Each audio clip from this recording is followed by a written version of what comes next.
Guru Sahib JIO.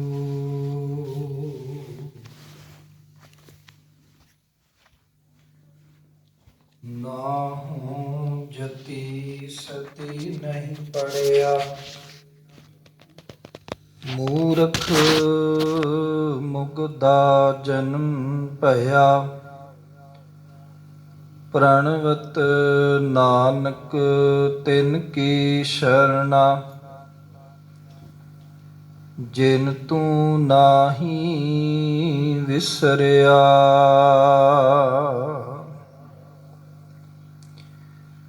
ਪ੍ਰਣਵਤ Nanak ਤਿਨ ਕੀ ਸ਼ਰਣਾ, ਜਿਨ ਤੂੰ ਨਾਹੀ ਵਿਸਰਿਆ।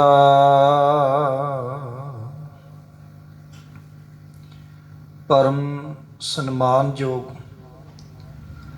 ਜੁਗੋ ਜੁਗ ਅਟਲ, ਚਵਰ ਛਤਰ ਤਖ਼ਤ ਦੇ ਮਾਲਕ, ਹਾਜ਼ਰਾ ਹਜ਼ੂਰ ਜ਼ਾਹਰਾ ਜ਼ਹੂਰ ਸਰਬ ਕਲਾਮ ਭਰਪੂਰ, ਰਾਜ਼ਾਨ ਰਾਜ਼ ਪਾਨਾਨ ਪਾਨ ਦੀਵਾਨ ਦੇਵ ਉਪਮਾ ਮਹਾਨ। ਵਾਲੀਏ ਕੁਲ ਦੋ ਜਹਾਂ, ਲੋਕ ਪਰਲੋਕ ਹਲਤ ਪਲਤ ਦੇ ਸਹਾਏ।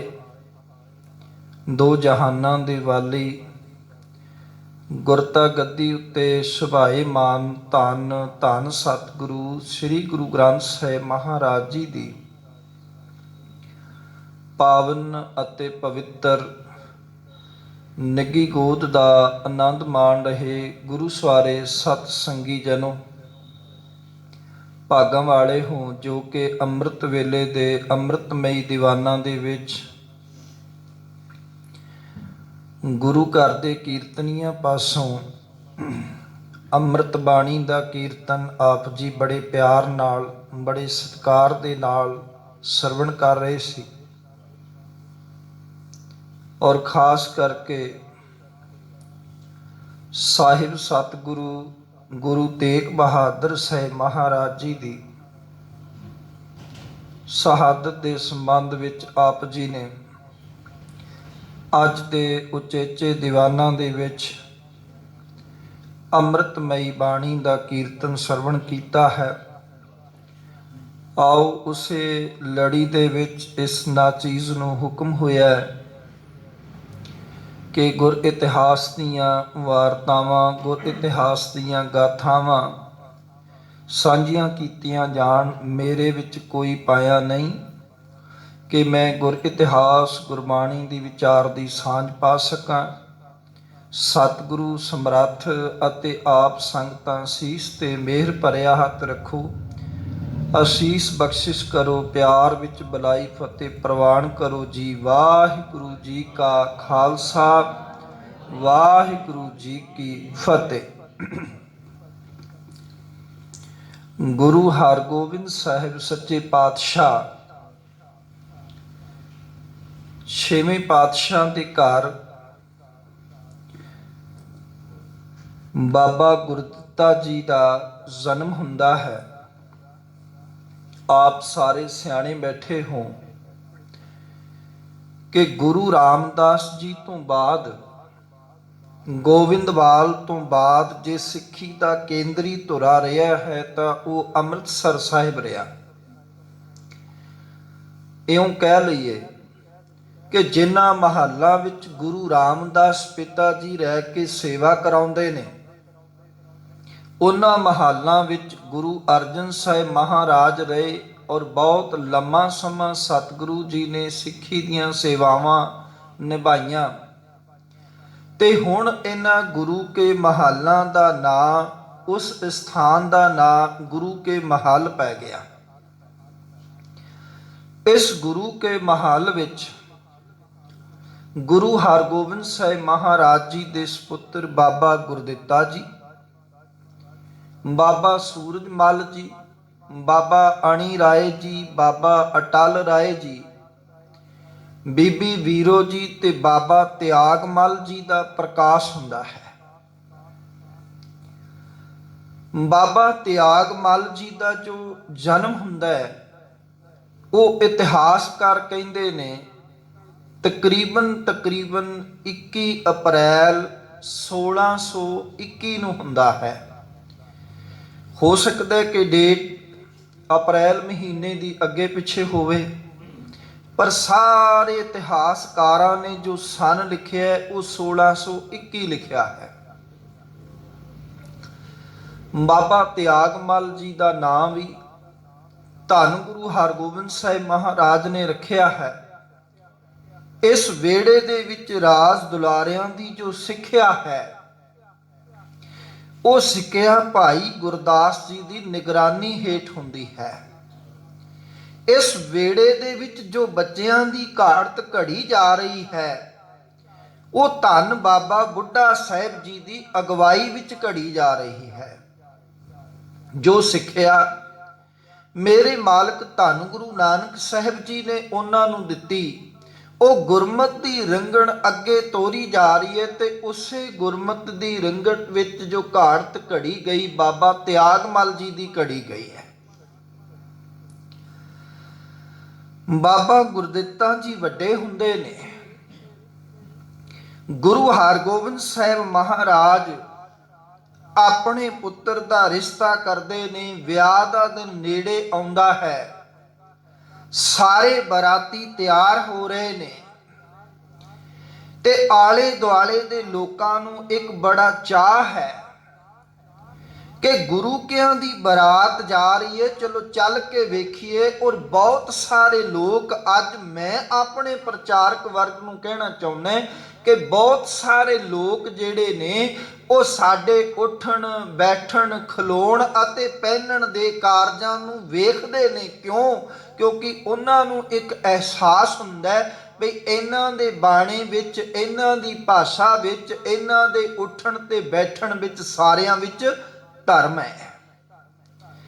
ਤੇ ਮੈਨੂੰ ਮਾਫ ਕਰਨਾ ਜੇ ਸਾਡੇ ਬੋਲਾਂ ਵਿੱਚ, ਸਾਡੇ ਉੱਠਣ ਬੈਠਣ ਤੇ ਸਮਾਜ ਦੇ ਵਰਤੋਂ ਵਿਹਾਰ ਵਿੱਚ ਧਰਮ ਦੀ ਝਲਕ ਨਹੀਂ ਆਉਂਦੀ, ਤੇ ਫਿਰ ਅਸੀਂ ਧਰਮੀ ਵੀ ਨਹੀਂ ਆ। ਫਿਰ ਅਸੀਂ ਧਰਮੀ ਵੀ ਨਹੀਂ ਆ। ਲੋਕ ਸਾਡੇ ਵਿੱਚੋਂ ਧਰਮ ਲੱਭਦੇ ਨੇ।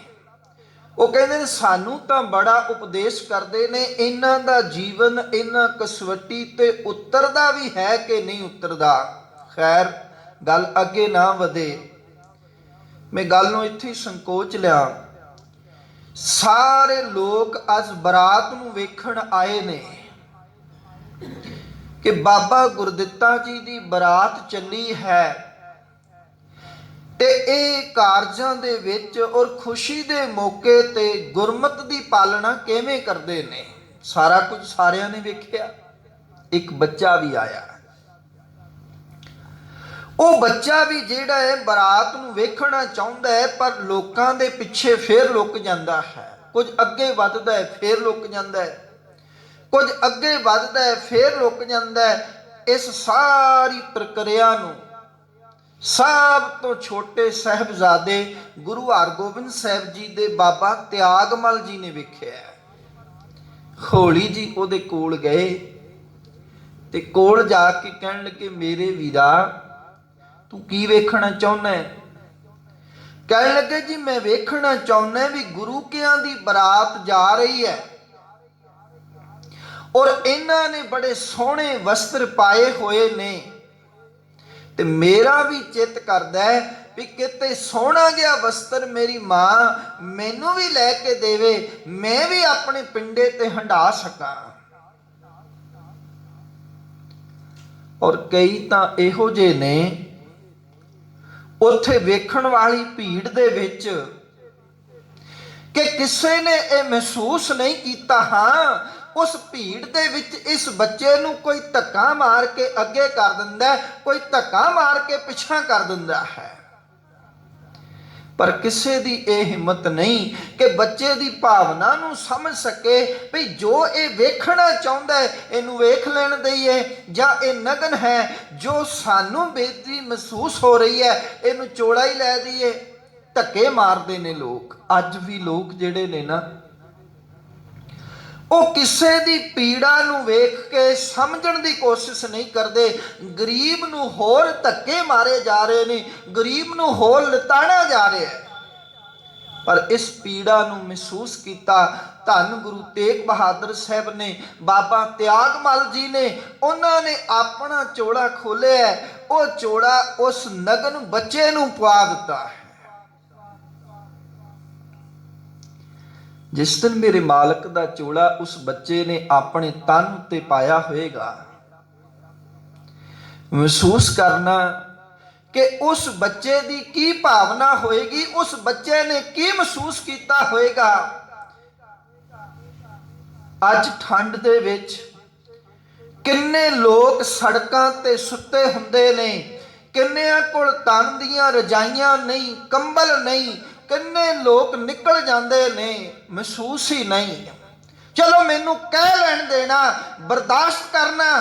ਅੱਜ ਕਿੰਨੇ ਲੋਕ ਸੜਕਾਂ ਤੇ ਸੁੱਤੇ ਹੋਏ ਨੇ, ਸਮੇਂ ਦੀਆਂ ਸਰਕਾਰਾਂ ਮਖਮਲੀ ਬਿਸਤਰਿਆਂ ਵਿੱਚ ਸੁੱਤੀਆਂ ਹੋਈਆਂ ਨੇ, ਪਰ ਉਹਨਾਂ ਲੋਕਾਂ ਦਾ, ਉਸ ਗੁਰੂ ਕੇ ਲਾਲਾਂ ਦਾ ਜਿਹੜਾ ਬਚਪਨ ਵਿੱਚ ਆਪਣਾ ਚੋਲਾ ਤਿਆਗ ਕੇ ਉਸ ਨਗਨ ਬੱਚੇ ਨੂੰ ਉਹਨਾਂ ਦੇ ਬਰਾਦਰੀ ਵਾਲਿਆਂ ਨੂੰ ਪਾ ਦਿੰਦਾ, ਅੱਜ ਉਸ ਗੁਰੂ ਕੇ ਲਾਲ ਉਸ ਸੜਕਾਂ ਤੇ ਸੁੱਤੇ ਹੋਏ ਨੇ, ਪਰ ਸਮੇਂ ਦੀਆਂ ਸਰਕਾਰਾਂ ਬਿਸਤਰਿਆਂ ਦੇ ਨਿੱਘ ਵਿੱਚ ਸੁੱਤੇ ਨੇ। ਉਹਨਾਂ ਦਾ ਦਰਦ, ਉਹਨਾਂ ਦੀ ਪੀੜਾ ਉਹ ਬੈਠੇ ਹੋਏ ਹਾਕਮਾਂ ਨੂੰ ਮਹਿਸੂਸ ਹੀ ਨਹੀਂ ਹੁੰਦਾ ਪਿਆ। ਧੰਨ ਗੁਰੂ ਤੇਗ ਬਹਾਦਰ ਸਾਹਿਬ ਮਹਾਰਾਜ ਨੇ ਆਪਣਾ ਚੋਲਾ ਪਵਾਇਆ।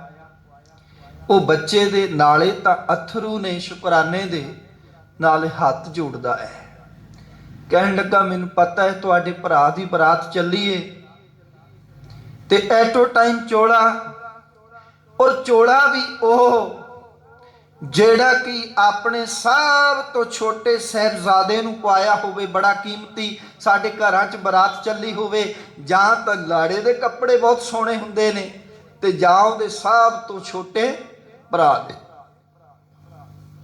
ਪਰ ਸਤਿਗੁਰੂ ਕਹਿਣ ਲੱਗੇ, ਭਲਿਆ ਤੇਰਾ ਇਹ ਨਗਨ ਪਿੰਡਾ ਮੇਰੇ ਤੋਂ ਵੇਖਿਆ ਨਹੀਂ ਜਾਂਦਾ, ਤੇਰਾ ਇਹ ਨਗਨ ਪਿੰਡਾ ਮੇਰੇ ਤੋਂ ਵੇਖਿਆ ਨਹੀਂ ਜਾਂਦਾ। ਮੇਰੀ ਮਾਂ ਤੇ ਮੈਨੂੰ ਭਰੋਸਾ ਹੈ, ਮਾਂ ਨਾਨਕੀ ਤੇ ਮੈਨੂੰ ਹੋਰ ਚੋਲਾ ਪਵਾ ਦੇਗੀ। ਮੈਨੂੰ ਗੁਰਸ਼ੋਭਾ ਗ੍ਰੰਥ ਦੇ ਉਹ ਬੋਲ ਯਾਦ ਆਉਂਦੇ ਨੇ।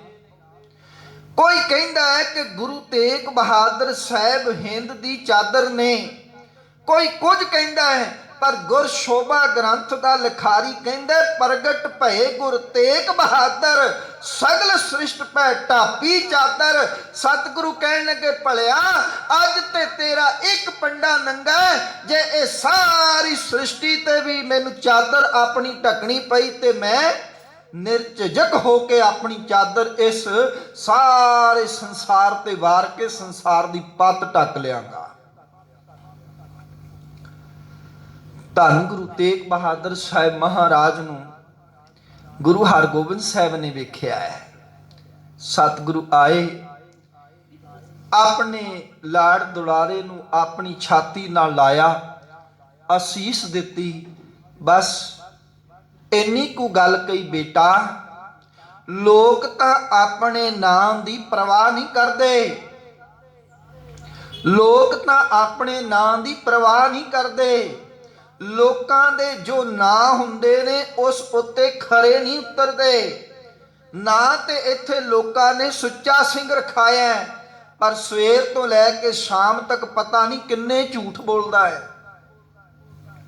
ਲੋਕਾਂ ਨੇ ਨਾਂ ਤਾਂ ਸੱਜਣ ਸਿੰਘ ਰਖਾਇਆ, ਪਰ ਸੱਜਣ ਵਾਲੀ ਕੋਈ ਗੱਲ ਨਹੀਂ। ਬੇਟਾ ਤੁਹਾਡਾ ਨਾਂ ਤਿਆਗਮੱਲ ਰੱਖਿਆ, ਤੇ ਵਾਕਈ ਤਿਆਗੀ ਬਿਰਤੀ ਤੁਹਾਡੇ ਅੰਦਰੋਂ ਝਲਕਦੀ ਵੀ ਹੈ।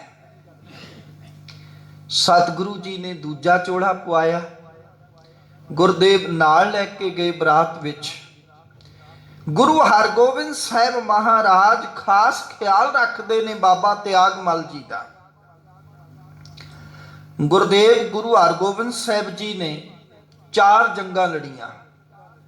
1628 ਵਿੱਚ ਪਹਿਲੀ ਜੰਗ, 1630 ਦੇ ਵਿੱਚ ਦੂਜੀ ਜੰਗ, 1632 ਵਿੱਚ ਤੀਜੀ ਜੰਗ, 1634 ਦੇ ਵਿੱਚ ਚੌਥੀ ਜੰਗ ਤੇ 1633 ਦੇ ਵਿੱਚ ਗੁਰੂ ਹਰਗੋਬਿੰਦ ਸਾਹਿਬ ਜੀ ਦਾ ਵਿਆਹ ਸਾਡੇ ਮਾਤਾ ਗੁਜਰੀ ਜੀ ਨਾਲ ਹੁੰਦਾ ਹੈ।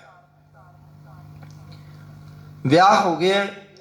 ਚੌਥੀ ਜੰਗ ਕਰਤਾਰਪੁਰ ਦੀ ਸ਼ੁਰੂ ਹੋਈ ਹੈ।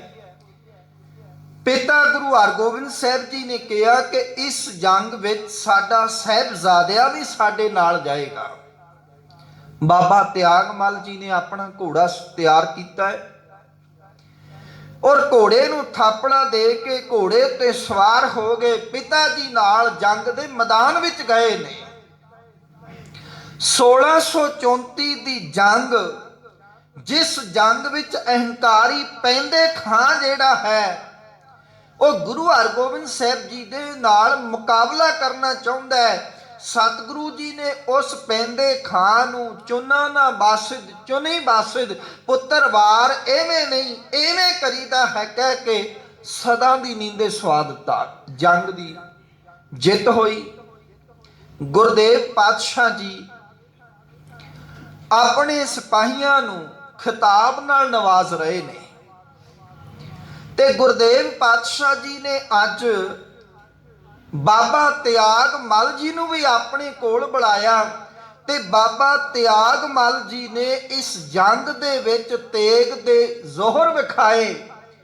ਗੁਰੂ ਹਰਗੋਬਿੰਦ ਸਾਹਿਬ ਜੀ ਨੇ ਬਖਸ਼ਿਸ਼ ਦਿੱਤੀ, ਕਹਿਣ ਲੱਗੇ ਬੇਟਾ ਮੇਰਾ ਚਿੱਤ ਕਰਦਾ ਹੈ ਕਿ ਤੁਹਾਡਾ ਨਾਂ ਜਿਹੜਾ ਅੱਜ ਤੋਂ ਤਿਆਗਮੱਲ ਤੋਂ ਤੇਗ ਬਹਾਦਰ ਰੱਖਿਆ ਜਾਏ। ਤੁਹਾਨੂੰ ਬਹਾਦਰੀ ਦਾ ਲਕਬ ਦਿੰਦੇ ਹਾਂ, ਤੁਸੀਂ ਤੇਗ ਦੇ ਧਣੀ ਹੋ, ਇਸ ਕਰਕੇ ਤੁਹਾਡਾ ਨਾਂ ਅੱਜ ਤੋਂ ਬਾਅਦ ਤੇਗ ਬਹਾਦਰ ਪ੍ਰਸਿੱਧ ਹੋਵੇਗਾ।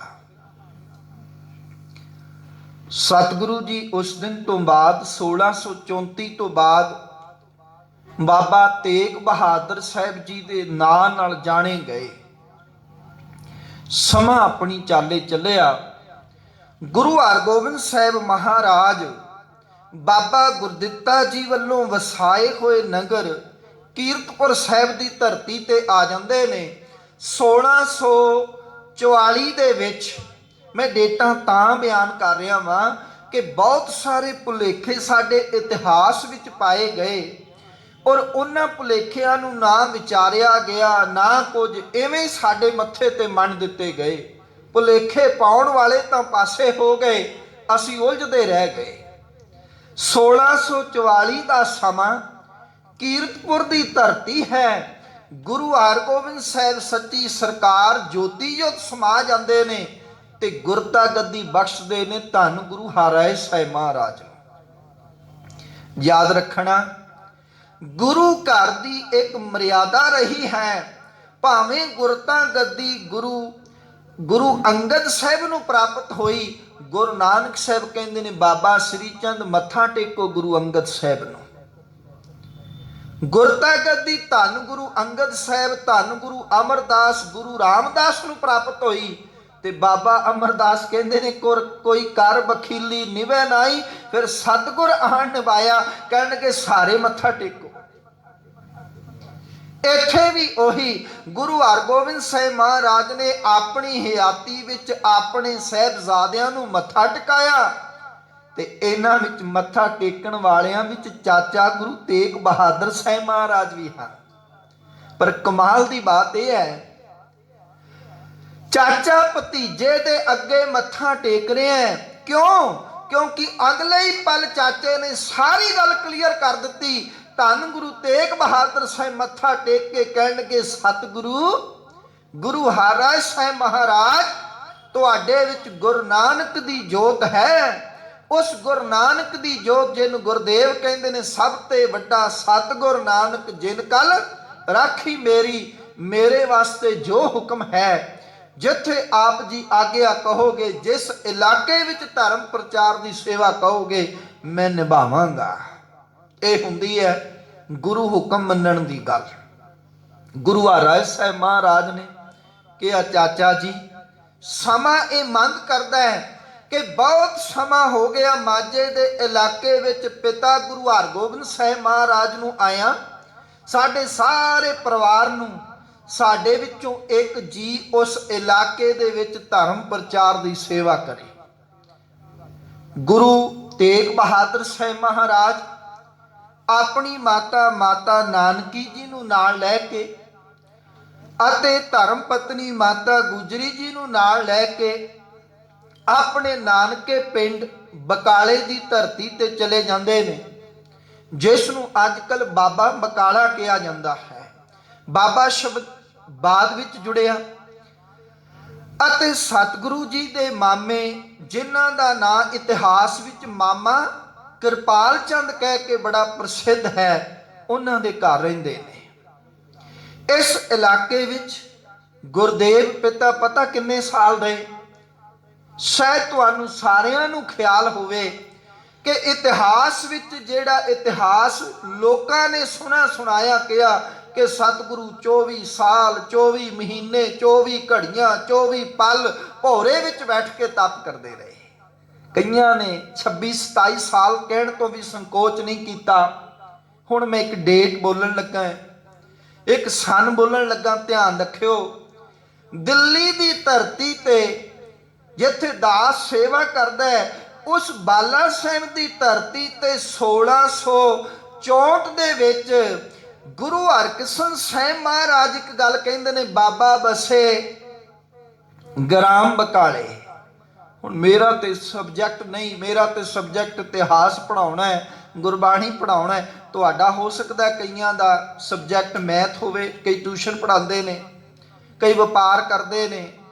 1644 ਵਿੱਚ ਗੁਰਦੇਵ ਗੁਰੂ ਹਰਗੋਬਿੰਦ ਸਾਹਿਬ ਜੋਤੀ ਜੋਤ ਸਮਾਉਂਦੇ ਨੇ ਕੀਰਤਪੁਰ। ਗੁਰੂ ਹਰਿਰਾਏ ਸਾਹਿਬ ਪ੍ਰਚਾਰ ਦੀ ਸੇਵਾ ਲਾ ਦਿੰਦੇ ਨੇ ਬਕਾਲੇ ਦੀ ਧਰਤੀ ਤੇ। 1664 ਦੇ ਵਿੱਚ ਗੁਰੂ ਹਰਕ੍ਰਿਸ਼ਨ ਸਾਹਿਬ 8ਵੇਂ ਨਾਨਕ ਕਹਿੰਦੇ ਨੇ ਬਾਬਾ ਬਸੇ ਗ੍ਰਾਮ ਬਕਾਲੇ। ਕਿੰਨੇ ਸਾਲ ਹੋ ਗਏ ਵੀਰ ਜੀ? 20 ਸਾਲ। ਨਾ ਤੇ 24 ਸਾਲ 24 ਮਹੀਨੇ 24 ਘੜੀਆਂ ਵਾਲੀ ਕੋਈ ਗੱਲ ਬਣਦੀ ਹੈ, ਨਾ 27 ਸਾਲ ਵਾਲੀ ਗੱਲ ਬਣਦੀ ਹੈ। ਮੇਰੇ ਸਤਿਗੁਰੂ 20 ਸਾਲ ਇਸ ਪ੍ਰਚਾਰ ਮੁਹਿੰਮ ਤੇ ਰਹਿੰਦੇ ਨੇ, ਔਰ ਗੁਰਦੇਵ ਪਿਤਾ ਜੀ ਨੇ 20 ਸਾਲਾਂ ਵਿੱਚ ਉਹ ਕਮਾਲ ਕਰ ਦਿਖਾਇਆ ਕਿ ਜੋ ਸਤਿਗੁਰੂ ਪਾਤਸ਼ਾਹ ਦੀ ਬਾਣੀ ਹੈ ਉਹਨੂੰ ਪ੍ਰਚਾਰਿਆ ਤੇ ਪ੍ਰਸਾਰਿਆ ਤੇ ਭਗਤੀ ਕੀਤੀ ਹੈ, ਬੰਦਗੀ ਕੀਤੀ ਹੈ। ਇਹਦੇ ਵਿੱਚ ਕੋਈ ਦੋਰਾਵਾ ਨਹੀਂ। ਗੁਰਦੇਵ ਪਾਤਸ਼ਾਹ ਜੀ ਨੂੰ ਸੁਨੇਹਾ ਮਿਲਦਾ ਹੈ, ਤੇ ਯਾਦ ਰੱਖੋ ਸੁਨੇਹਾ ਵੀ ਕਿਵੇਂ ਮਿਲਦਾ ਹੈ। ਬਾਬਾ ਮੱਖਣ ਸ਼ਾਹ ਲੁਬਾਣਾ, ਉਹ ਸਾਖੀ ਤੁਹਾਨੂੰ ਸਾਰਿਆਂ ਨੂੰ ਪਤਾ ਹੈ, ਪਰ ਮੈਂ ਕਹਿਣਾ ਵੀ ਵਾਹ ਕਮਾਲ ਕਰ ਦਿੱਤਾ। ਇੱਕ ਨੇ ਗੁਰੂ ਨੂੰ ਲੁਕਾ ਕੇ ਆਪਣੇ ਘਰ ਵਿੱਚ, ਦੋਵੇਂ ਵਣਜਾਰੇ ਨੇ, ਇੱਕ ਨੇ ਗੁਰੂ ਨੂੰ ਲੁਕਾ ਕੇ ਆਪਣੇ ਘਰ ਵਿੱਚ ਰੱਖਿਆ ਤੇ ਗੁਰੂ ਦਾ ਸੰਸਕਾਰ ਕਰ ਦਿੱਤਾ ਧੜ ਦਾ, ਉਹ ਵੀ ਕੁਝ ਪਾ ਗਿਆ। ਇੱਕ ਕੋਠੇ ਚੜ ਕੇ ਗੁਰੂ ਨੂੰ ਪ੍ਰਗਟ ਹੋਣ ਦੀ ਗੱਲ ਕਰਦਾ ਹੈ, ਉਹ ਵੀ ਕੁਝ ਪਾ ਗਿਆ। ਵੇਖੋ ਕਿ ਲੱਖੀ ਸ਼ਾਹ ਬਣਜਾਰਾ ਲੁਕਾ ਕੇ ਰਕਾਬਗੰਜ ਸਾਹਿਬ ਆਪਣੇ ਘਰ ਵਿੱਚ ਧੜ ਦਾ ਸੰਸਕਾਰ ਕਰਦਾ ਹੈ, ਪ੍ਰਗਟ ਨਹੀਂ ਕੀਤਾ ਉਹਨੇ, ਕਿਉਂਕਿ ਸਮਾਂ ਮੰਗ ਨਹੀਂ ਕਰਦਾ। ਔਰ ਇੱਕ ਪ੍ਰਗਟ ਕਰਕੇ ਕੋਠੇ ਚੜ ਕੇ ਹੋਕਾ ਦਿੰਦਾ ਹੈ, ਗੁਰੂ ਲਾਦੋ ਰੇ, ਗੁਰੂ ਲਾਦੋ ਰੇ। ਪ੍ਰਗਟ ਹੋਏ ਸਤਿਗੁਰੂ। ਆਪ ਸਾਰੇ ਜਾਣਦੇ ਹੋ ਕਿ ਜਿਸ ਦਿਨ ਸਤਿਗੁਰੂ ਜੀ ਬਕਾਲੇ ਦੀ ਧਰਤੀ ਤੇ ਨੇ, ਉਸ ਦਿਨ ਭੰਬਲ ਪੂਸੇ ਪਾਉਣ ਵਾਲੇ ਬਹੁਤ ਸਨ, ਅੱਜ ਵੀ ਨੇ। ਔਰ ਬਹੁਤ ਸਾਰੇ ਲੋਕ ਏਜੰਟ ਬਣ ਕੇ ਬਾਹਰ ਖਲੋਤੇ ਹੋਏ ਸਨ। ਇੱਕ ਤੋਂ ਇੱਕ ਵਧੀਆ ਏਜੰਟ। ਆ ਤੁਸੀਂ ਕਿਸੇ ਮਾਰਕੀਟ ਵਿੱਚ ਜਾਓ ਨਾ, ਚਾਂਦਨੀ ਚੌਕ, ਜਿਹੜਾ ਆਪਣੇ ਕੱਪੜੇ ਮਾਰਕੀਟ ਹੈ, ਖੱਟੜਾ ਮਾਰਕੀਟ ਕੁਝ ਇਸ ਤਰ੍ਹਾਂ ਕਹਿੰਦੇ ਨੇ, ਬਾਹਰ ਏਜੰਟ ਤੁਹਾਨੂੰ ਬੜੇ ਮਿਲਣਗੇ। ਉਹ ਕਹਿਣਗੇ ਸਾਡੀ ਦੁਕਾਨ ਤੇ ਕੱਪੜਾ ਲਓ ਬਹੁਤ ਵਧੀਆ, ਸਾਡੇ ਥਾਂ ਤੇ ਲਓ ਬਹੁਤ ਵਧੀਆ। ਉਹ ਪਹਿਲਾਂ ਹੀ ਤੁਹਾਨੂੰ ਕਾਰਡ ਫੜਾ ਦੇਣਗੇ। ਉੱਥੇ ਵੀ 22 ਮੰਜੀਆਂ ਲਾ ਕੇ ਲੋਕ ਬੈਠ ਗਏ। ਇੱਕ ਤੋਂ ਇੱਕ ਵਧੀਆ ਏਜੰਟ ਪ੍ਰੇਰਦਾ ਪਿਆ ਸੀ। ਔਰ ਕਈ ਇਹ ਵੀ ਕਹਿਣ ਵਾਲੇ ਸਨ ਵੀ ਜਿਨ੍ਹਾਂ ਦਾ ਗੁਰੂ ਕੇ ਨਾਲ ਰਿਸ਼ਤਾ ਰਿਹਾ, ਉਹ ਬਾਬਾ ਧੀਰ ਮਲ ਵੀ ਇੱਥੇ ਬੈਠਾ ਹੋਇਆ ਹੈ, ਉਹਨਾਂ ਦੀ ਅੰਸ਼ ਬੰਸ ਵਿੱਚੋਂ ਵੀ ਬੈਠਾ ਹੋਇਆ। ਪਰ ਗੱਲ ਸਵਾਰਿਓ ਯਾਦ ਰੱਖਣਾ, गुरु घर दे विच अंश वंश दी नहीं है। मैं बेनती करता हूं ना, गल तां यह है कि गुरता गद्दी ओनू प्राप्त होई, नानक सा करामात साहिब तुठै जे मिलै। इत्थे अंश वंश दी नहीं है, इत्थे गुरु के शरीक होने की गल नहीं है। इत्थे तां अज सरेआम दिल्ली दीआं स्टेजां तो यह गल कही जाती है, सिख कई जाग रूप चेतन भी हुंदे ने, कई खामोश सुन लेंदे ने भी गुरु ग्रंथ साहिब का भी कोई शरीक है। गुरु ग्रंथ साहिब का शरीक हो ही नहीं सकता। और शरेआम में बोल कहे जाते हैं कि गुरु ग्रंथ साहिब महाराज पूर्ण ही तद होंदे ने जब दूजा ग्रंथ होद विच आंदा है। दूजे ग्रंथ की व्याख्या करोगे तां गुरु ग्रंथ साहिब पूर्ण भलिओ। याद रखो, अधूरे नूं तां गुरतंग की प्राप्ति नहीं हो सकती, ते गुरु कदे अधूरा नहीं हुंदा, गुरु पूर्ण हुंदा है।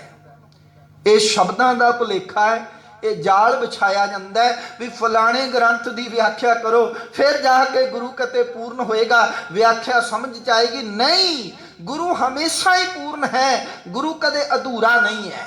खैर, मेरा ये विषय नहीं, फिर किसी दिन साझा करांगा।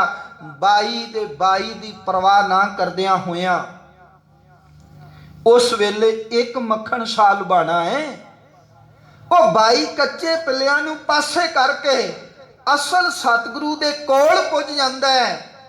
ते अज इन्नी जनता है ते अज एक गुरु एक ग्रंथ की विचारधारा साढ़े सामने है, फिर भी असी भंबल पूसियां का शिकार हो जाइए। उस वेले भी उन्हें कहा सी, दाता गल एक बेड़े दे डुबण दी नहीं, जे तू प्रगट ना होया ते पंथ दा बेड़ा डुब जाने। इन्हां विरोधी लोगों ने 22 तां की पता नहीं किन्ने गुरु खड़े कर देने ने, कहण लगे इस करके मसला तेरे पंथ दा, तू प्रगट हो। अज पंथ की बेड़ी डुब जानी है जे एक गुरु ना लभ्या ते। याद रखो, 2 नावां दे विच कदे भी बंदा सवार होवे वो पार हो ही नहीं सकता। एक नाव विच सवार होएगा, एक नाव विच पैर रखेगा तदे सवार होएगा। खैर, सतगुरु महाराज गुरु तेग बहादुर साहब प्रथक रूप दे विच सामने आए। वो सतगुरु जिन्हां ने फैसला किया कि सब तो पहला धन गुरु रामदास महाराज के दर ते जाके शुकराना करना है, धन्यवाद करना है। ते गुरु तेग बहादुर साहब महाराज उस धरती ते जाउंदे ने हरमंदर साहिब जी दी अमृतसर जी दे दर्शन दीदारे करन वास्ते। याद रखो, पुजारी वर्ग इन्ना डिग चुकिया, इन्ना डिग चुकिया उत्थे कि उन्होंने लोग तां आ हुण गल्लां करदे ने नवाब कपूर सिंह वेले दियां कि पुजारियां ने फलाणियां दा प्रसाद जिहड़ा है वो प्रवान ना कीता। असल विच तां प्रसाद ते गुरु तेग बहादुर साहब दा प्रवान नहीं कीता। उदों देग तां गुरु तेग बहादुर साहब महाराज भी करवाण गए ने, शुकराना तां गुरु तेग बहादुर साहब भी करवाण गए ने, ते उन्हां ने दरवाजे बंद कर लए। इन्हां दरवाजे बंद करन विच प्रिथी चंद दा पुत्र मेहरवान, मेहरवान दा पुत्र चतुरभुज बैठा होया है। चतुरभुज ने दरवाजे बंद किए ने, उहदे नाल दे साथियां ने कहण लगे जे सतगुरु आ गए ते साडा हलवा मंडप बंद हो जाना है। सतगुरु पातशाह जी अकाल तख्त साहब दे नाल जिहड़ा थड़ा बनिया जो अज भी मौजूद है, उस थां ते बैठे ते गुरुदेव ने इक्को गल कही, भाई नह मसंद तुम अमृत सरिए अंतर अगन ते बहुत सड़िए। मैनू तुसी अमृतसर दे मसंद नहीं लगदे। अमृतसर दा मसंद तां बड़े प्यार वाला, बड़ी हलीमी वाला चाहिदा है। अमृतसर दा मसंद, अमृतसर दा पुजारी, अमृतसर दा सेवक, ओदी जुबान तो अमृत झलकना चाहिदा है। ਉਹਦੇ ਕੋਲ ਤਾਂ ਮਿਠਾਸ ਹੋਵੇ। ਸਾਨੂੰ ਤਾਂ ਬਾਣੀ ਦੇ ਵਿੱਚ ਵਿਰਸਾ ਸਿਖਾਇਆ ਗਿਆ, ਆਏ ਮਿਲ ਗੁਰਸਿੱਖ ਆਏ ਮਿਲ ਤੂੰ ਮੇਰੇ ਗੁਰ ਕੇ ਪਿਆਰੇ। ਤੁਸੀਂ ਦਰਵਾਜ਼ੇ ਹੀ ਬੰਦ ਕਰ ਲਏ। ਗੁਰੂ ਨਾਨਕ ਦਾ ਸਿੱਖ ਤਾਂ ਉਹ ਹੈ ਜਿਹਦਾ ਅੱਧੀ ਰਾਤ ਨੂੰ ਵੀ ਦਰਵਾਜ਼ਾ ਖੜਖੜਾਓ ਤਾਂ ਵੀ ਉਹ ਖਿੜੇ ਮੱਥੇ ਖੁੱਲ ਕੇ ਅਥੀਤੀ ਨੂੰ ਸ਼ਰਨ ਦਿੰਦਾ ਹੈ। ਸਤਿਗੁਰੂ ਜੀ ਉੱਥੋਂ ਤੁਰੇ, ਵੱਲੇ ਪਿੰਡ ਤੋਂ ਹੁੰਦੇ ਹੋਏ, ਮਾਈਆਂ ਨੂੰ ਅਸੀਸ ਨਾਲ ਨਿਵਾਸਦੇ ਹੋਏ ਗੁਰਦੇਵ ਕੀਰਤਪੁਰ ਦੀ ਧਰਤੀ ਤੇ ਪੁੱਜੇ ਨੇ। ਉਸੇ ਇਲਾਕੇ ਵਿੱਚ ਜਿਹੜਾ ਪਿਤਾ ਜੀ ਵੱਲੋਂ ਵਰਸਾਇਆ ਹੋਇਆ, ਬਾਬਾ ਗੁਰਦਿੱਤਾ ਸਾਹਿਬ ਭਰਾ ਵੱਲੋਂ ਵਸਾਇਆ ਹੋਇਆ, ਜਿੱਥੇ ਬਹੁਤ ਲੰਮਾ ਸਮਾਂ ਸਿੱਖੀ ਦਾ ਪ੍ਰਚਾਰ ਕੇਂਦਰ ਰਿਹਾ। ਇੱਥੇ ਗੁਰਦੇਵ ਰਾਣੀ ਚੰਪਾ ਦੀ ਕਹਿਣ ਦੀ ਬੇਨਤੀ ਤੇ ਮਾਖੋਵਾਲ ਦੀ ਧਰਤੀ ਖਰੀਦਦੇ ਨੇ। ਮਾਖੋਵਾਲ ਦੀਆਂ ਪਹਾੜੀਆਂ ਖਰੀਦ ਕੇ ਸਤਿਗੁਰੂ ਜੀ ਇੱਕ ਨਗਰ ਵਸਾਉਂਦੇ ਨੇ, ਜਿਸ ਨਗਰ ਦਾ ਨਾਂ ਰੱਖਦੇ ਨੇ ਨਾਨਕੀ ਚੱਕ। ਨਾਨਕੀ ਚੱਕ ਸਤਿਗੁਰੂ ਜੀ ਨੇ ਨਗਰ ਵਸਾਇਆ ਔਰ ਤਕਰੀਬਨ 1664 1665 ਦਾ ਇਹ ਸਮਾਂ ਹੈ। ਗੁਰਦੇਵ ਨਗਰ ਵਸਾਉਂਦੇ ਨੇ ਇਹ, ਤੇ ਸਾਰਾ ਪਰਿਵਾਰ ਸਿੱਖ ਇੱਥੇ ਆ ਜਾਂਦੇ ਨੇ। ਸਤਿਗੁਰੂ ਮਹਾਰਾਜ ਫਿਰ ਪ੍ਰਚਾਰ ਦੌਰਿਆਂ ਤੇ ਨਿਕਲਦੇ ਨੇ। ਮੈਂ ਇਕੱਠੀ ਜੀ ਸਾਂਝੀ ਜੀ ਬੇਨਤੀ ਕਰਦੇ ਹਾਂ, ਔਰ ਮੈਂ ਕਿਸੇ ਗੁਰੂ ਸਾਹਿਬਾਨ ਦਾ ਆਪਸ ਵਿੱਚ ਮੁਲਾਂਕਣ ਨਹੀਂ ਕਰ ਰਿਹਾ, ਮੈਨੂੰ ਮਾਫ ਕਰਿਓ, ਪਰ ਸੱਚ ਤੇ ਹਕੀਕਤ ਇਹ ਹੈ, ਗੁਰੂ ਨਾਨਕ ਸਾਹਿਬ ਜੀ ਤੋਂ ਬਾਅਦ ਗੁਰੂ ਤੇਗ ਬਹਾਦਰ ਸਾਹਿਬ ਮਹਾਰਾਜ ਇਹੋ ਜੀ ਸ਼ਖਸੀਅਤ ਹੈ ਜਿਨ੍ਹਾਂ ਨੇ ਹਿੰਦੂ ਤੀਰਥਾਂ ਦੇ ਵੱਡੇ ਵੱਡੇ ਪ੍ਰਚਾਰ ਦੌਰੇ ਕੀਤੇ, ਜਿਨ੍ਹਾਂ ਨੂੰ ਅਸੀਂ ਗੁਰੂ ਨਾਨਕ ਸਾਹਿਬ ਦੀਆਂ ਉਦਾਸੀਆਂ ਕਹਿੰਦੇ ਨੇ ਨਾ, ਉਹ ਗੁਰੂ ਤੇਗ ਬਹਾਦਰ ਸਾਹਿਬ ਨੇ ਵੀ ਕੀਤੀਆਂ ਨੇ। ਪਰ ਉਦਾਸੀਆਂ ਕਰਨ ਦਾ ਮਕਸਦ ਭਾਵੇਂ ਗੁਰੂ ਨਾਨਕ ਸਾਹਿਬ ਹੋਣ, ਭਾਵੇਂ ਗੁਰੂ ਅਮਰਦਾਸ ਰਾਮਦਾਸ ਪਿਤਾ ਜੀ ਹੋਣ, ਭਾਵੇਂ ਗੁਰੂ ਤੇਗ ਬਹਾਦਰ ਸਾਹਿਬ ਨੇ, ਇੱਕੋ ਹੀ ਅਕੀਦਾ ਹੈ ਉਦਾਸੀਆਂ ਕਰਨ ਦਾ ਕਿ ਤੀਰਥ ਉਦਮ ਸਤਿਗੁਰ ਕੀਆ ਸਭ ਲੋਗ ਉਦਰਣ ਅਰਥਾ।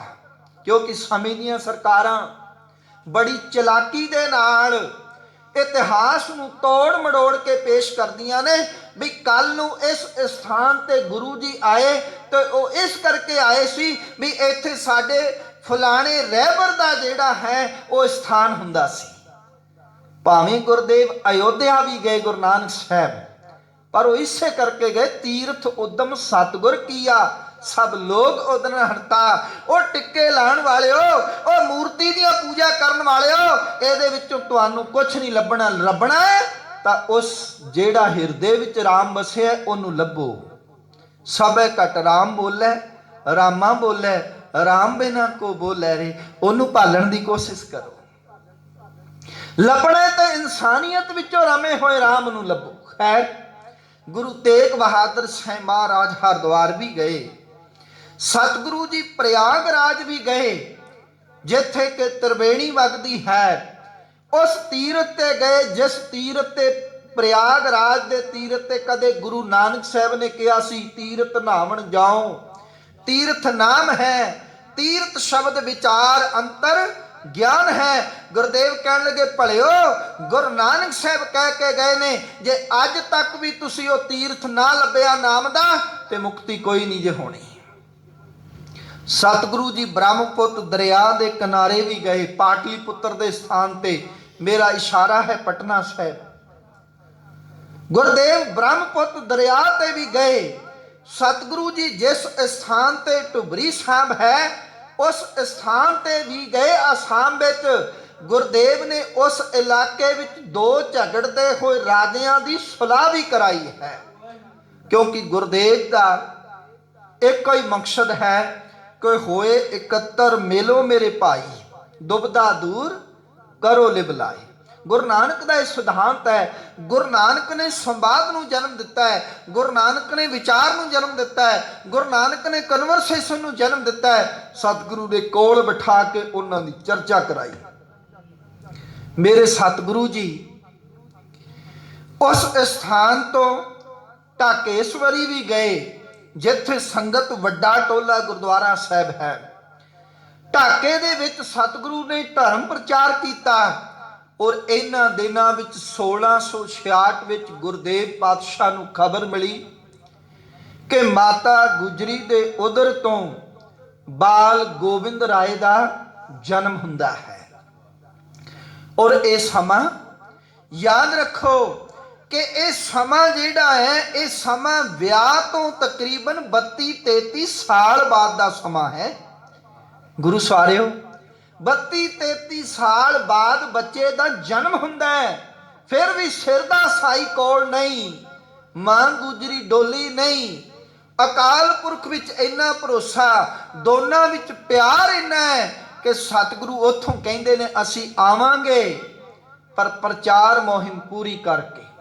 कई इतिहासकार कहंदे ने भी 1.5 साल बाद, क्योंकि पहला पैदल यात्रावां हुंदियां सी घोड़े ते आदिक ते।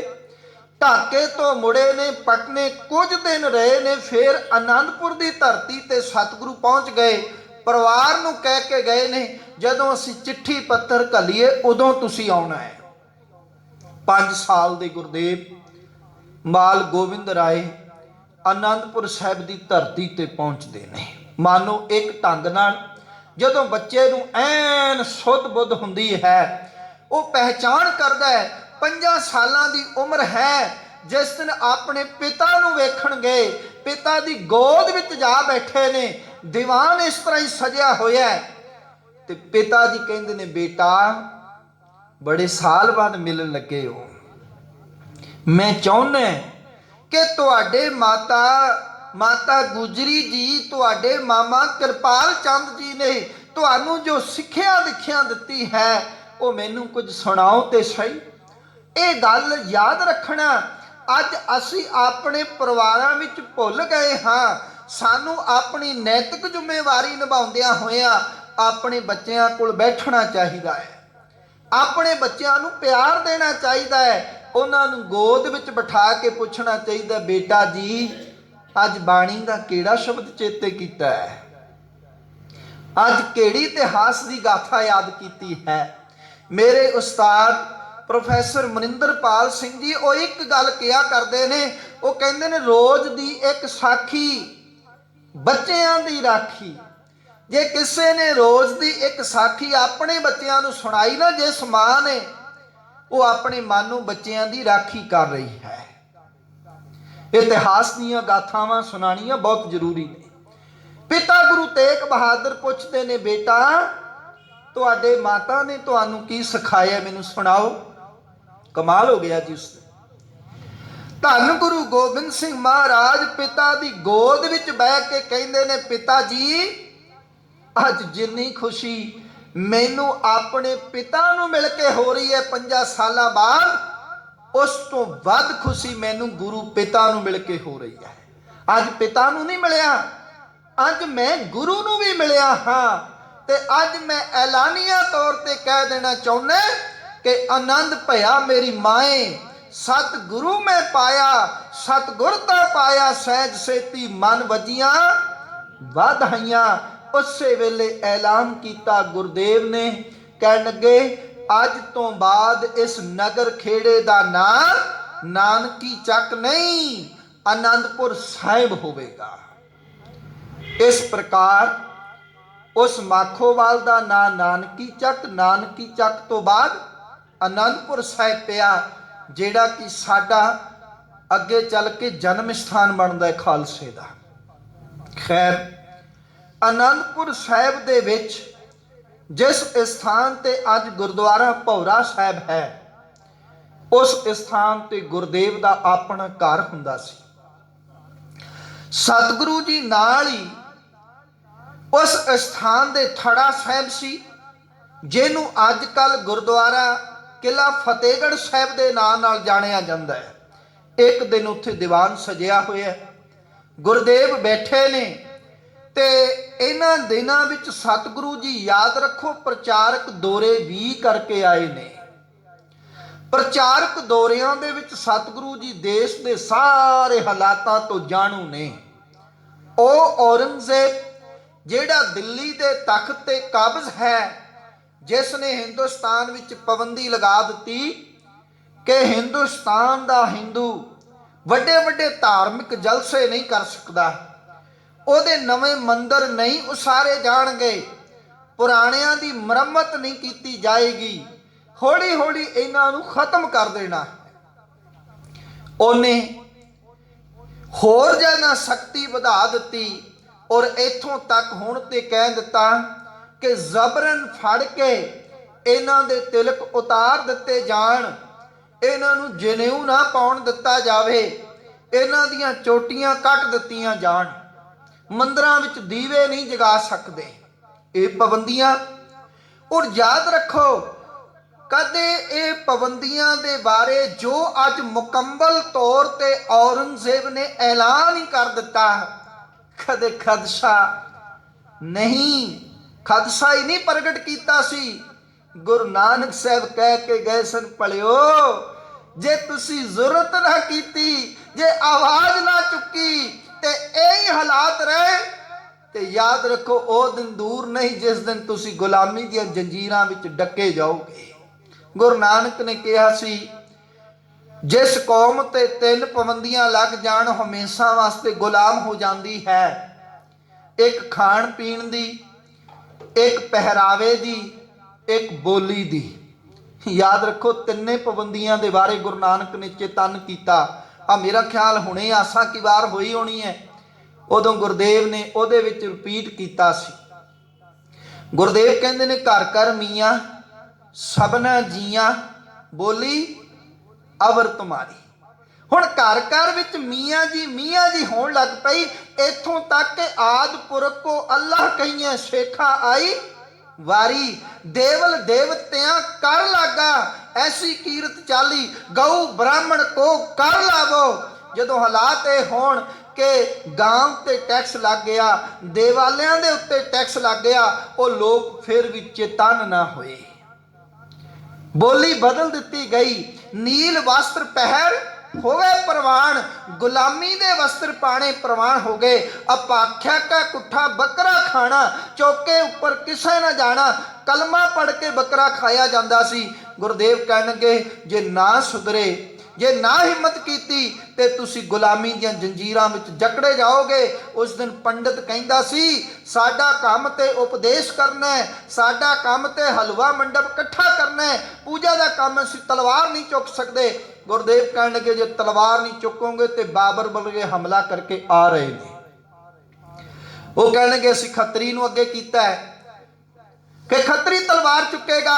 ਸਤਿਗੁਰੂ ਕਹਿਣਗੇ, ਖੱਤਰੀ ਦੀ ਗੱਲ ਕਰਦੇ ਹੋ? ਜਿਸ ਖੱਤਰੀ ਦੇ ਹੱਥ ਵਿੱਚ ਤੁਸੀਂ ਤਲਵਾਰ ਫੜਾਈ ਹੈ, ਸੱਚ ਹੈ ਉਹ ਖੱਤਰੀ ਆਪਣਾ ਈਮਾਨ ਵੇਚ ਚੁੱਕਿਆ ਹੈ। ਖੱਤਰੀਆਂ ਤਾਂ ਧਰਮ ਛੋੜਿਆ, ਮਲੇਸ਼ ਭਾਖਿਆ ਗਈ।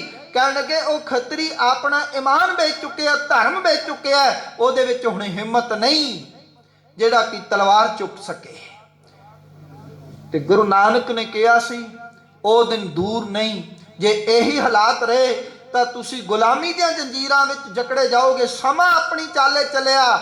ਇਹ ਲੋਕ ਮੀਟਿੰਗਾਂ ਕਰਦੇ ਨੇ ਅਮਰਨਾਥ ਦੀ ਗੁਫਾ ਵਿੱਚ, ਤੇ ਇਹਨਾਂ ਨੂੰ ਦੂਰ ਦੂਰ ਤੱਕ ਕੋਈ ਇਹ ਨਜ਼ਰ ਨਹੀਂ ਆਉਂਦਾ ਪਿਆ ਕਿ ਸਾਡੇ ਧਰਮ ਵਿੱਚ ਕੋਈ ਇਹੋ ਜਿਹਾ ਬੰਦਾ ਹੁਣ ਚਾਹੀਦਾ ਹੈ ਜਿਹੜਾ ਕਿ ਨੰਬਰ 1 ਕਿਸੇ ਲਾਲਚ ਵਿੱਚ ਡੋਲੇ ਨਾ, ਤੇ ਜਿਹੜਾ ਕੁਝ ਪੂਜਾ ਦਾ ਧਨ ਲੈ ਕੇ ਡੋਲ ਜਾਏ।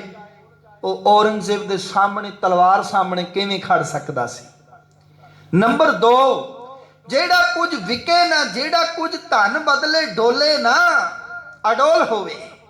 ਤੇ ਨੰਬਰ 2 ਇਹ ਹੈ, ਜਿਹੜਾ ਕਿਸੇ ਤੋਂ ਡਰੇ ਵੀ ਨਾ। ਔਰੰਗਜ਼ੇਬ ਜ਼ਾਲਮ ਬਾਦਸ਼ਾਹ ਹੈ, ਉਹ ਬੜਾ ਪ੍ਰਤਿਆੜਿਤ ਕਰੇਗਾ। ਕਹਿਣ ਲੱਗੇ, ਕੋਈ ਉਹਦੇ ਡਰਾਵੇ ਤੋਂ ਡਰੇ ਵੀ ਨਾ।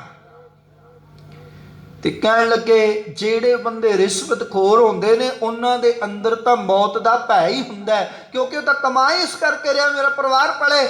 ਉਹ ਵੀ ਕੋਈ ਦੂਰ ਦੂਰ ਤੱਕ ਨਜ਼ਰ ਨਹੀਂ ਆਉਂਦਾ।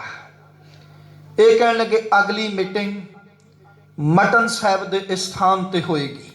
ਇਹ ਮੈਂ ਤਾਂ ਪਿਛੋਕੜ ਬੋਲਿਆ, ਮਟਨ ਸਾਹਿਬ ਦਾ ਸਥਾਨ ਕਿਹੜਾ ਹੈ?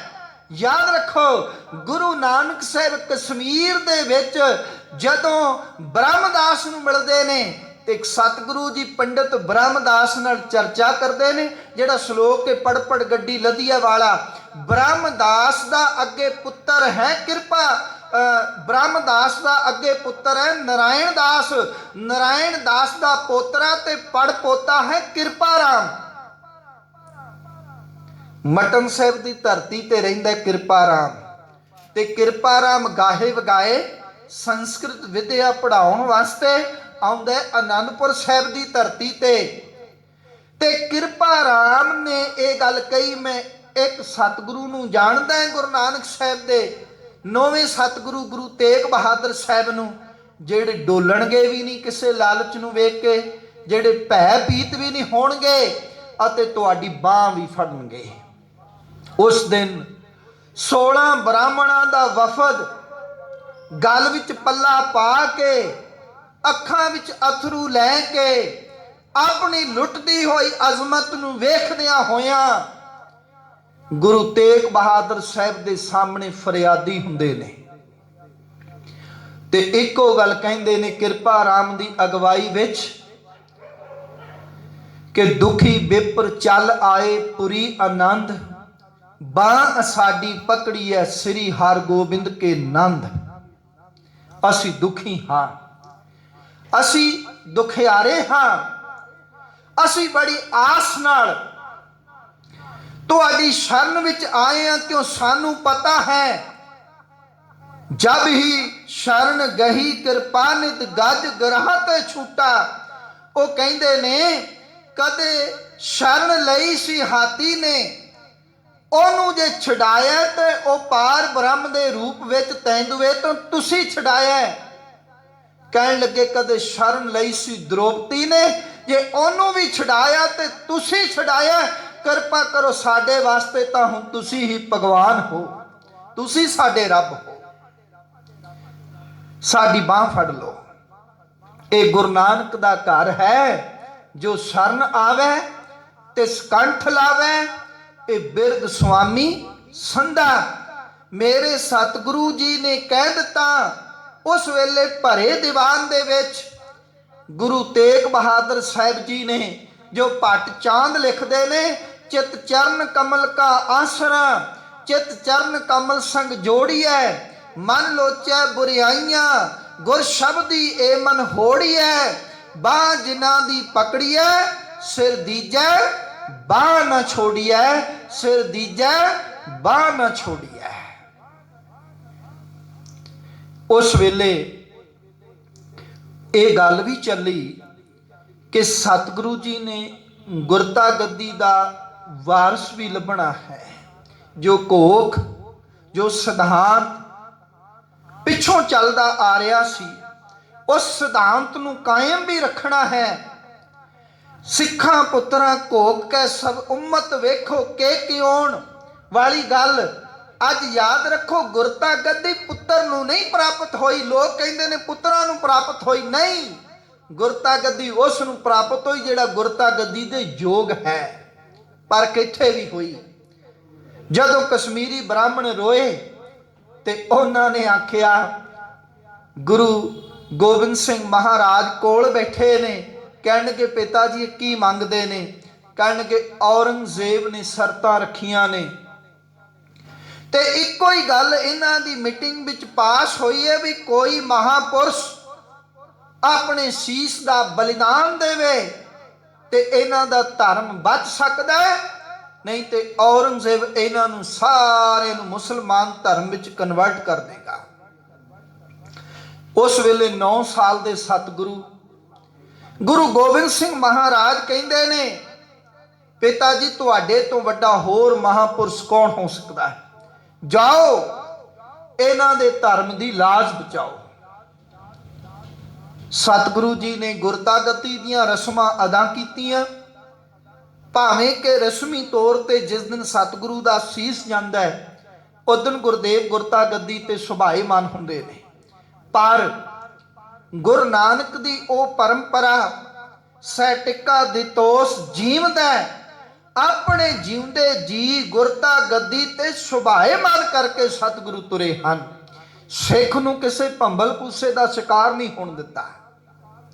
ये गल वखरी कि सतगुरु प्रथक तौर पर अज भी कह के गए हुण सब सिखन को हुक्म है, गुरु मानियो ग्रंथ ਤੇ ਅੱਜ ਵੀ ਸਿੱਖ ਦੂਜੇ ਗ੍ਰੰਥਾਂ ਦੇ ਅੱਗੇ ਮੱਥਾ ਟੇਕੀ ਜਾਏ, ਅੱਜ ਵੀ ਸਿੱਖ ਮੂਰਤੀਆਂ ਨੂੰ ਪੂਜੀ ਜਾਏ, ਤੇ ਇਹਦੇ ਵਿੱਚ ਕਸੂਰ ਗੁਰੂ ਦਾ ਨਹੀਂ, ਕਸੂਰ ਸਾਡਾ ਆਪਣਾ ਹੈ। ਖੈਰ, ਮੇਰੇ ਸਤਿਗੁਰੂ ਪਾਤਸ਼ਾਹ ਜੀ ਨੇ ਤੁਰੇ ਤੇ ਉਹਨਾਂ ਰੋਂਦੇ ਹੋਏ ਬ੍ਰਾਹਮਣਾਂ ਨੂੰ ਗੁਰਦੇਵ ਨੇ ਜੋ ਗੱਲ ਕਹੀ, ਉਹ ਇੱਕ ਦੀਪ ਲਿਖਦਾ ਕਿ रोवो ना बेटा हंसो देख मुझको, मैं धर्म का झंडा झुलाने चला हूँ, लगी आग पापों की दुनिया में, मैं अपना खून पा के बुझाने चला हूँ। हिंदुओं के मंदिर और गोराहे औरंगे, हिंदुओं के मंदिर जो औरंगजेब ने ढा दिते ने, हिंदुओं के मंदिर और गोराहे औरंगे, उनको मैं फिर से बनाने चला हूँ। जो चोटी को काटे, जो जनेऊ को काटे, ऐसा तेज खंजर मैं अपने सीने पे खाने चला हूँ। रोवो ना बेटा हंसो देख मुझको, मैं धर्म का झंडा झुलाने चला हूँ। दर्दी साहब ने भी अपनी भावना प्रगट की। वो भी कहते ने उस वेले गुरु तेग बहादुर साहब ने कहा, कहन लगे कहा पातशाह बच्चियों जाओ घरी, सिर दे के सत बचावांगा मैं, सिर दे के सत बचावांगा मैं। हिंदू धर्म दे बोझरे दीवे अंदर लहू अपने तन दा पावांगा मैं। पाया भारत वर्ष दियां जड़ां दे अंदर लहू अपना, अज भारत वर्ष दा बाग तां खिड़ रहा है। हिंदू मंदिरां दे अंदर अज भी लहू गुरु तेग बहादुर दा बल रहा है। मेरे सतगुरु गुरु तेग बहादुर साहब तुरे ਅਤੇ ਗੁਰਦੇਵ ਧਮਧਾਮ ਦੇ ਇਲਾਕਿਆਂ ਵਿੱਚ ਹੁੰਦੇ ਹੋਏ, ਜਿੱਥੇ ਉਸ ਵੇਲੇ ਕਿਸਾਨਾਂ ਦੇ ਨਾਲ ਸਤਿਗੁਰੂ ਜੀ ਦਾ ਰਾਬਤਾ ਕਾਇਮ ਹੋਇਆ, ਉਹਨਾਂ ਨੇ ਸਤਿਗੁਰੂ ਨੇ ਪੁੱਛਿਆ ਕੋਈ ਪਰੇਸ਼ਾਨੀ? ਸਤਿਗੁਰੂ ਕਹਿਣ ਲੱਗੇ ਭਾਈ ਤੁਸੀਂ ਅੰਨਦਾਤਾ ਹੋ, ਤੁਸੀਂ ਅੰਨ ਪੈਦਾ ਕਰਦੇ ਹੋ, ਤੁਹਾਨੂੰ ਕੋਈ ਮੁਸ਼ਕਲ ਨਹੀਂ ਹੋਣੀ ਚਾਹੀਦੀ, ਦੱਸੋ ਕੋਈ ਪਰੇਸ਼ਾਨੀ। ਉਸ ਧਮਧਾਮ ਦੇ ਇਲਾਕੇ ਦੇ ਕਿਸਾਨਾਂ ਨੇ ਕਿਹਾ ਗੁਰਦੇਵ एक ते तुसी वेख रहे हो धरती बंजर है, ये धरती हरी भरी हो जाए, इत्थे वड्डे बाग लगन, ते दूजी गल हरी भरी धरती तदे होएगी जे पानी दी थोड़ मुक्केगी। गुरदेव ने उस वेले अपने नाल दे खजानची नूं कहा इन्हां नूं माया दो, इन्हां नूं गोलक दी माया दे दिओ, गुरु नानक दे दसवंध दी इकट्ठी माया दिओ। 5 खूह धमधाम दे इलाके विच लवाए और फलदार बूटे सतगुरु ने लवाए। अज तां लोग उसे किसान नूं सड़कां ते रोलदे ने, अज दियां हुकूमतां तां उस किसान नूं सड़कां ते रोलण ते मजबूर कर रहीआं ने। मेरा सतगुरु उन्हां दे घर बह के उन्हां दे हक दे के आया, उन्हां दियां परेशानियां पुछ के आया। अज लोग उस किसान नूं सड़क ते बह के भी चंगी रोटी नहीं खाण दिंदे। सरकारां वाले पुछदे ने फंडिंग कित्थों आउंदी है, उन्हां नूं पता होवे जिस दिन तुसी 8 महीने देश नूं बंद रखिया, उस दिन पुछदे फंडिंग कित्थों आउंदी सी। उस दिन भी गुरु नानक दा वो किसान हथ विच प्रसादा लैके सड़कां ते खलोता सी, उदों तुहानूं फंडिंग कोई चेते नहीं आई। अज तुसी पुछदे हो फंडिंग कित्थों आउंदी है, उसे गुरु नानक उसे गुरु तेग बहादुर दी गोलक विचों आउंदी है।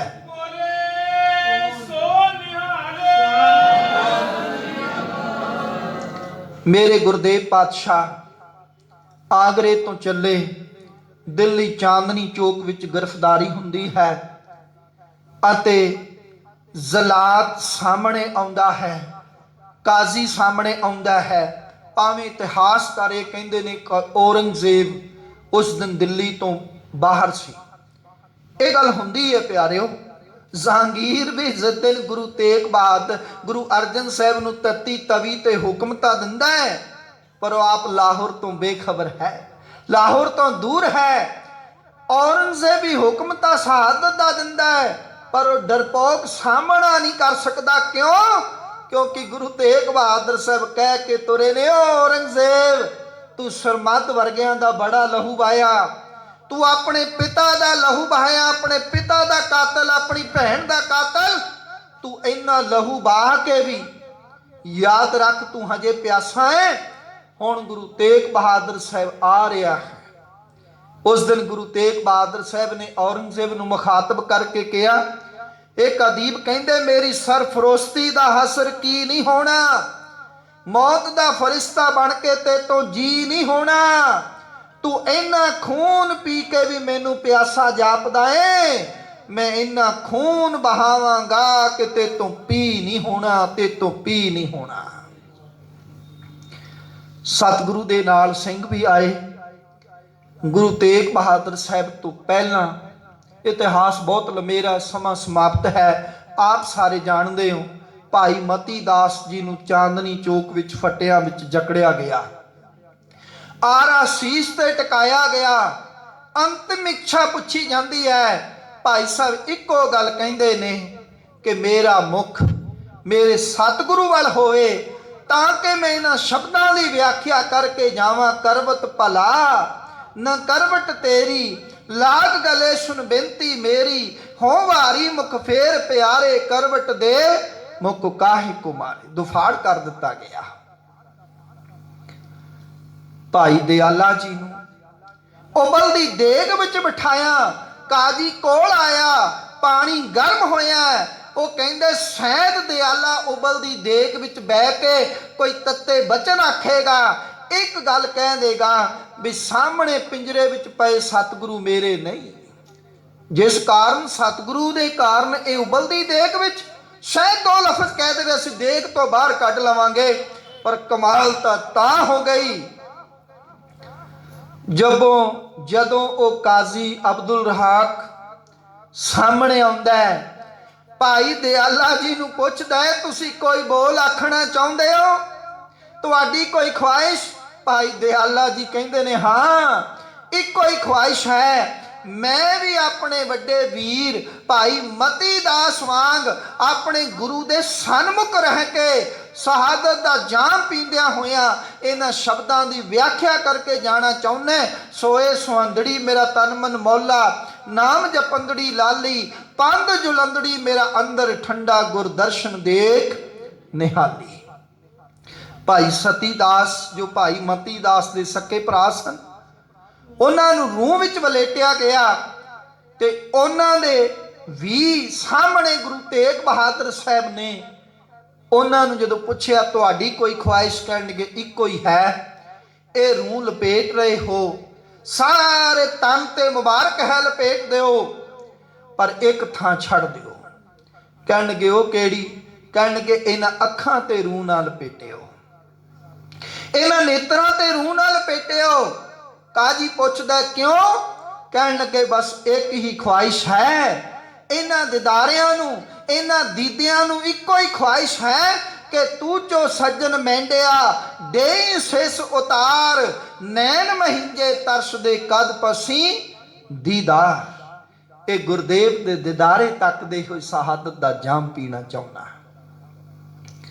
अगले दिन सवेर जिहड़ा अज दा दिन असीं मना रहे हैं, भावें कि ये साका मैं ठीक ठीक दसदे हां, तमाम इतिहास दीयां किताबां विच 11 नवंबर 1675 दा है। बहुत लंबे समय सिख कौम ने एकजुट हो के एकता दा प्रतीक रख के नानकशाही कैलेंडर नूं 24 नवंबर नूं मनाउणा शुरू कीता, पर वक्त दीयां सरकारां ने चालां चलीआं, फिर सानू भंबल भूसे का शिकार होना पिया। अज असी मेरा ख्याल है कि 19 दसंबर नूं मना रहे हैं। खैर अपने बाबियां दा इतिहास जदों भी मना लईए इस भावना सहित मनाइए, बाबाणियां कहानियां पुत सपुत करे। बाबियां दा इतिहास सानू पुत्तरां तो सपुत्तर बनन वल प्रेरदा हैगा। गुरु तेग बहादुर साहब महाराज उस चांदनी चौक विच जदों कहा गया करामात दिखाओ, सतगुर ने कहा कहर दा ना है। साडे कोल इको ही करामात है जो गुरु नानक साहब कह के गए ने कि गुर संगत बाणी बिना दूजी ओट नहीं है राई। मुसलमान बन जाओ, गुरुदेव कहते ने सवाल ही पैदा नहीं हुंदा कि मुसलमान बनने नाल मौत नहीं आएगी। कहन लगे फिर शहीद होना प्रवान कर लो। सतगुरु कहन लगे असी ते ਪਹਿਲੇ ਜਾਮੇ ਤੋਂ ਹੀ ਇਹ ਗੱਲ ਕਹਿੰਦੇ ਆਇਆ ਕਿ ਸਿਰ ਧਰ ਤਲੀ ਗਲੀ ਮੇਰੀ ਆਓ, ਇਤ ਮਾਰਗ ਪੈਰ ਤਰੀਜੈ, ਸਿਰ ਦੀਜੈ ਕਾਣ ਨਾ ਕੀਜੈ, ਪਹਿਲਾ ਮਰਨ ਕਬੂਲ जीवन की छड़ आस, हो सबना की रेणका, तो आओ हमारे पास। ਹੁਣ ਤੇ ਇਹ ਸਰੀਰ ਕਿਸੇ ਦੇ ਪੁਰਪਕਾਰ ਦੀ ਖਾਤਰ ਸ਼ਹਾਦਤ ਦਾ ਜਾਮਾ ਪੀ ਰਿਹਾ ਹੈ। ਤਲਵਾਰ ਦਾ ਵਾਰ ਚੱਲਿਆ, ਸਤਿਗੁਰੂ ਜੀ ਦਾ ਸੀਸ ਜੁਦਾ ਹੋਇਆ, ਭਾਈ ਜੈਤੇ ਨੇ ਚੁੱਕਿਆ। ਉਹ ਗੁਰੂ ਕਾ ਲਾਲ ਉਸ ਸੀਸ ਨੂੰ ਲੈ ਕੇ ਆਨੰਦਪੁਰ ਸਾਹਿਬ ਪਹੁੰਚਿਆ। ਸੰਸਾਰ ਦਾ ਇੱਕੋ ਹੀ ਮਹਾਪੁਰਸ਼ ਹੈ ਜਿਹਦੀ ਸ਼ਹੀਦੀ ਨਾਲ ਸੰਬੰਧਿਤ ਸਭ ਤੋਂ ਵੱਧ ਇਤਿਹਾਸਕ ਸਥਾਨ ਨੇ।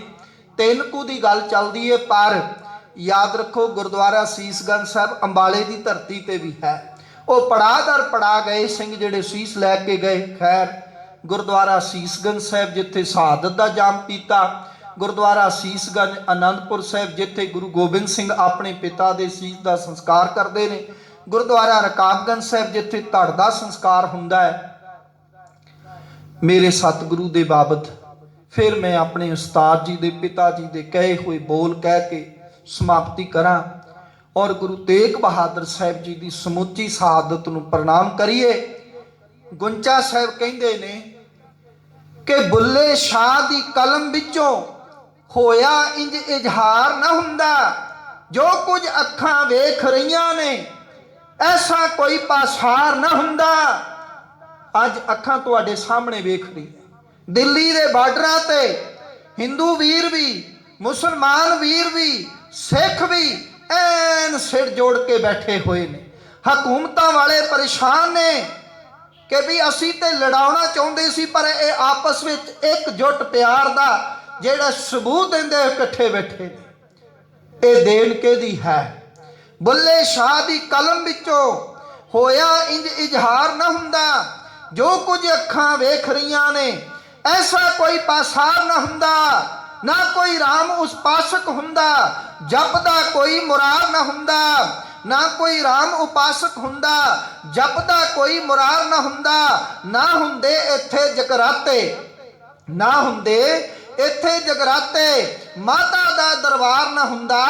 ਸੁਨਤ ਸਬਦੀ ਕੀਤੀ ਹੋਣੀ, ਜੰਜੂਆਂ ਦਾ ਗਲਹਾਰ ਨਾ ਹੁੰਦਾ।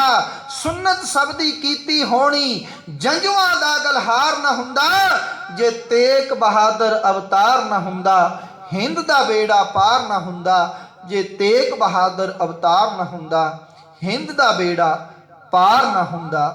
ਇੰਨੀਆਂ ਕੁ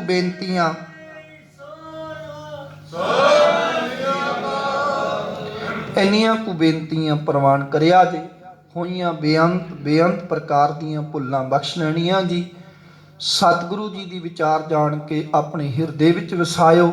ਆਪ ਸਾਰੀਆਂ ਸੰਗਤਾਂ ਦਾ, ਇੱਥੋਂ ਦੀ ਮੈਨੇਜਮੈਂਟ ਕਮੇਟੀ ਦਾ, ਵੀਰ ਜੀ ਦਾ ਸਤਿਕਾਰਯੋਗ ਵੀਰ ਜੀ ਬੜਾ ਪਿਆਰ ਦਿੰਦੇ ਨੇ। ਆਪ ਸਾਰੀਆਂ ਸੰਗਤਾਂ ਪਿਆਰ ਬਖਸ਼ਿਸ਼ ਕਰਦੇ ਹੋ। ਇਸੇ ਤਰ੍ਹਾਂ ਅਸੀਸਾਂ ਨਾਲ ਨਿਵਾਜਣਾ ਜੀ। ਕੋਟਾਨ ਕੋਟ ਸ਼ੁਕਰ ਧੰਨ ਸ਼੍ਰੀ ਗੁਰੂ ਗ੍ਰੰਥ ਸਾਹਿਬ ਦਾ ਪਿਆਰ ਸਹਿਤ ਬੁਲਾਈ ਫਤਿਹ ਪ੍ਰਵਾਨ ਕਰੋ ਜੀ। ਵਾਹਿਗੁਰੂ ਜੀ ਕਾ ਖਾਲਸਾ, ਵਾਹਿਗੁਰੂ ਜੀ ਕੀ ਫਤਿਹ।